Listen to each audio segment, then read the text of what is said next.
guys. So great to meet you. How are you? We're good. How are Good. How are you? you? I'm good. Congratulations on the show. It's so good.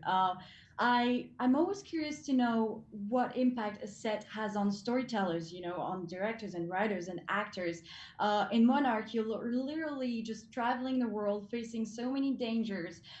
And sometimes the danger isn't even the Titans; it's just like the climate. When you're stranded on the ice or in the desert. I wanted to know how big of an impact those sets have on you as storytellers. They do ask how amazing the set was because the budget was huge, but then we were so lucky enough to be able to go on location and actually be on the glacier or in the desert or in Tokyo. And so being in that natural environment and actually, it just changes the whole energy. I don't like. I think everyone here can attest that instead of shooting in a blue or green screen big ass studio, it's much better to be in the real environment. Yeah. It's always better. Yeah. It was tough at times. Like we were up on the glacier and it was so hot and people were like burning their eyes, literally. But there's something special about it, huh? Yeah. I loved all the elements. And then sometimes, like, we shot on the glacier before we then went on the soundstage and finished. Mm-hmm. So we were able to take what we were experiencing on the glacier with us. Like, we then understood how hot it would have been, how hard it was to run in those. Oh my gosh, when we were running and me and Anna didn't realize how stupid we looked.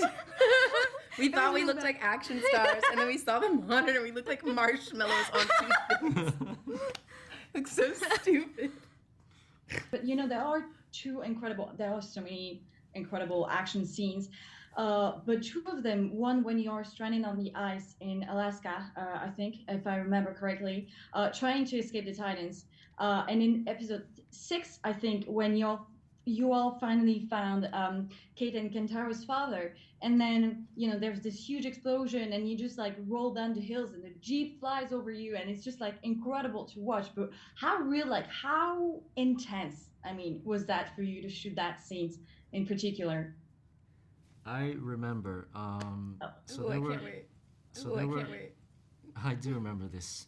So there's a sequence where we all roll down the hill, right? Yeah. That was done by our stunt doubles. Amazing stuff. And they were really falling down the hill, like. Yeah. That was so high, so tall. Really, like like a hill, just throwing their bodies down the hill all day. Yeah. It looked nuts. They were like gray because all of the dirt, like it was. Props to them. Seriously. And then we did do a little bit, and we the cactus. We rolled in the cactus. It was a lot. The cactus. But no, I had fun. They were like, okay, roll like this, and like it felt like we were doing a little bit of stunt stuff. We did when you tackled me. Yeah. I feel like that hurt. I feel like that hurt me. I can't remember, but I'm pretty sure I was sore. Oh no! It looks insane though. It looks really cool. It does. I was just saying, it's the kind of show you actually want to watch on the big screen, in a theater. That would be amazing, actually. Yeah. There's a sense of timelessness in Godzilla since it was created in the 50s.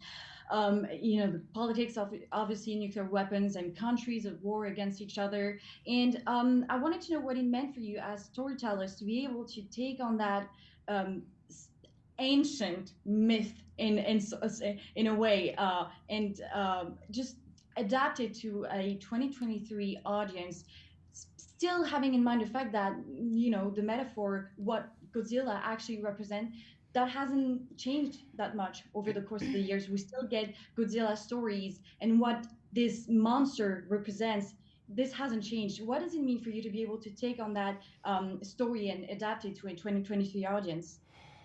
What a big question to present to a person, especially in a time like this one. I think what Godzilla represents is going to always be relevant, unfortunately. Oh my gosh, my heart is beating so fast trying to answer this question. Well, it's so loaded. It's kind of loaded right now, I think, especially, is it not?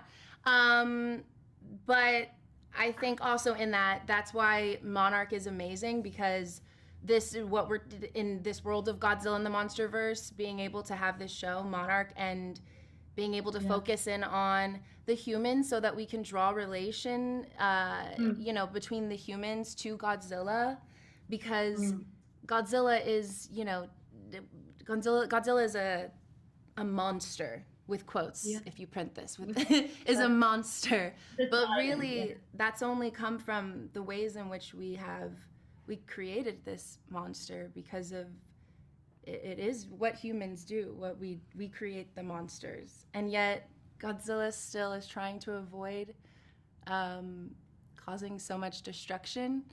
Humans cause destruction, right?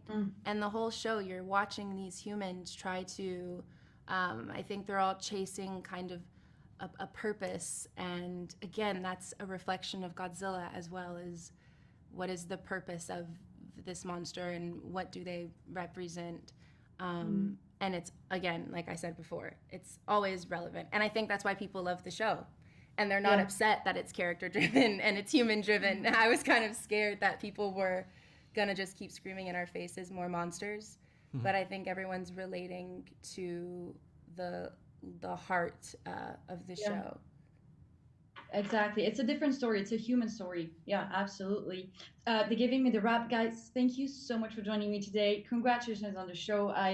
Honestly, it's so epic. It's just fun. And like we said, just a very big, important human story. So thank you so much for joining me today. Thank you. Thank you. Bye. Bye.